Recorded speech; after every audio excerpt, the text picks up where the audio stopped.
I'm Julia, and today I'm going to go over some of the non-surgical treatment options for pelvic organ prolapse, and those are pessaries. So first of all, I hate that word. I think they need to rebrand and rename, but that's aside the fact. So basically, if you are going to a urogynecologist or even some OBs fit you with these, you're going to ask for a pessary and they'll usually know what you're talking about, but I wanted to take you through. So the very first one I was given to kind of help with my bladder, my uterus, and my back wall prolapse was this. And I had never seen one before. I was like, what the heck is that? And what the never seen it before, but they are really helpful. So this is what it looks like. It's a silicone, kind of like a disc with like a support hole in the middle. And basically the way that it works is you fold it in half. It's like pretty firm. So you fold it in half like that. Boop. So it kind of looks like a little taco. And then you insert it. And it's kind of a little bit of a learning curve, not gonna lie. You usually will put some lube on just the top here, but not enough so that like you can't hold on to it. And then you'll just put it up. It kind of takes a little bit of like finesse to get it into the right spot. But then once you get the hang of it, you're good. And basically what it does is it just supports all of that tissue and keeps it from sagging. So I really liked to put mine in before I worked out. I found that it was really good at keeping stuff comfortable, and then it was good with recovery too. I actually have two different sizes here. I think when it comes to these, it's kind of a guessing game to find the right size. So here I have the one that I wore most of the time, which is a size 2. And I think they go all the way up to like a size 6.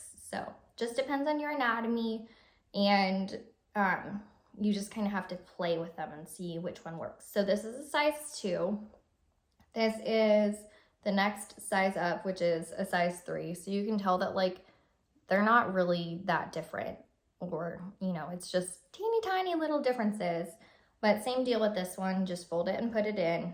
I don't really notice mine when it was in. I think the only thing that I could notice was when I first started wearing it, I felt a little bit of like pinching and cramping, and I was like, kind of stirring around. But then once I got used to it, it was pretty comfortable and pretty good.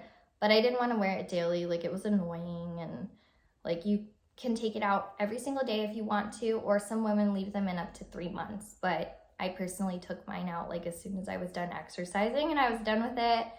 And yeah, the other option that I have is what's called a cube. And it's just like, it kind of looks like a little dice or something. But this one is a milex cube, and I think it's a size 2. But like the other ones, they come in a bunch of different sizes. This one's kind of, it's like squishy, and I think this is called a cube with drains. Yay. I think cubes are great. They're what's called a space occupying pessary.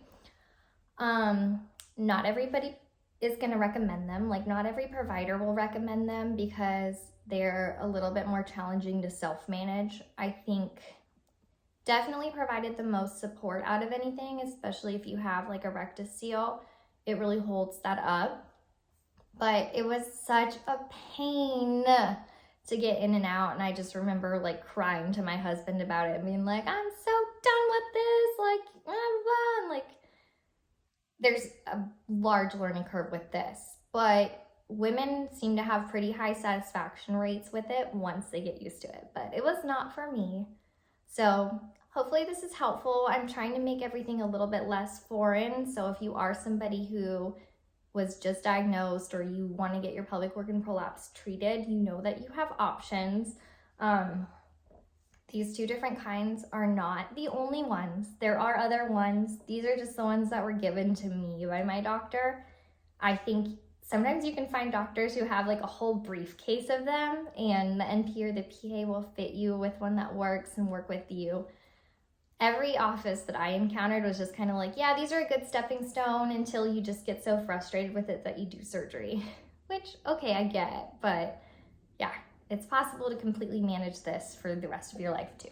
It just depends on what you want to do and what works for you. So yeah,